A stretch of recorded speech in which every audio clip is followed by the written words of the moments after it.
Hey there. Today we're going to learn how to subtract mixed numbers. And when I'm subtracting mixed numbers, it's going to be very similar to when I added mixed numbers. I'm going to set my problem up the same way, where I have my mixed numbers stacked on top of each other. So in this first problem, I have 5 and 5/8 minus 3 and 2/8. And if I split my fractions away from my whole numbers, I see that I have 5/8 minus 2/8. And I know that 5 minus 2 would give me 3. So 3/8 would be my fractional part of the problem. And then I would need to subtract my whole numbers, 5 minus 3, which would give me 2, and I would come up with 2 3/8. Now, this works because in this case, my numerator was larger than my numerator in the second fraction, and I could subtract 5 minus 2 correctly without having to borrow or do anything special. However, in some fractions or mixed numbers, we'll see that that's not going to be the case. In this problem, we have 8 and 1/4 minus 5 and 3/4. So here, if I pulled 1/4 minus 3/4, well, I can't do that. I can't take 3 away from 1 if I only have 1. So what I need to do instead is I need to convert both of these mixed numbers into improper fractions before I subtract. So the way I do that is by multiplying the denominator times the whole number. 4 times 8 gives me 32. Then I add the numerator, which would give me 33. And then 8 and 1/4 would turn into 33/4. I'm going to do the same thing with this fraction down here, mixed number, 4 times 5 is 20, plus 3 is 23. Now, all I need to do is subtract my numerators, which in this case is 33 minus 23. 33 minus 23 would leave me with 10. So my new numerator would be 10, and my denominator, of course, would stay the same. However, now that I have an improper fraction as my answer, I need to change that back into a mixed number. And I'm going to do that again by dividing.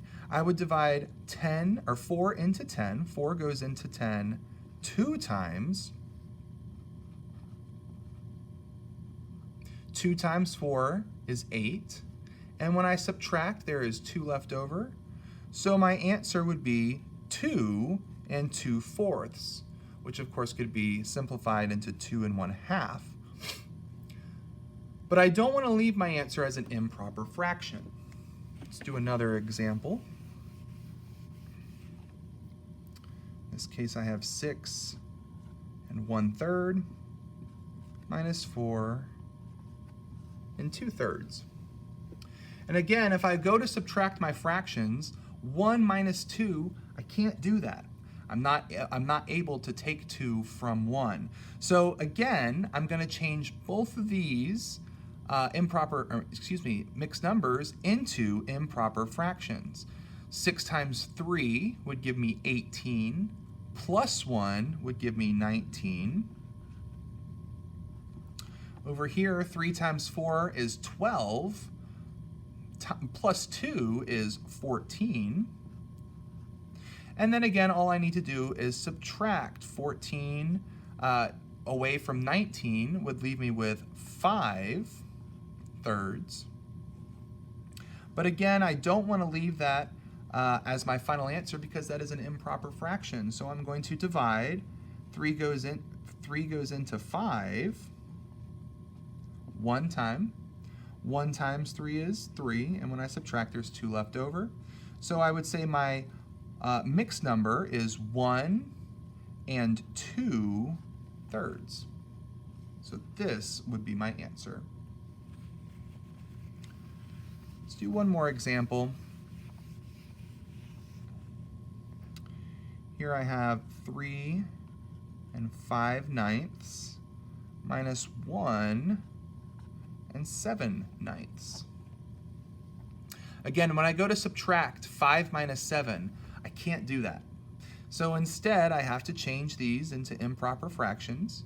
9 times 3 gives me 27, plus 5 gives me 32 ninths. And when I multiply 9 times 1, I end up with 9, plus 7 gives me 16 ninths. And then I'm going to pull that out to the side so I can subtract my numerators. 2 minus 6 I can't do, I need to borrow. So that becomes 12 minus 6, which is 6, and 2 minus 1 is 1.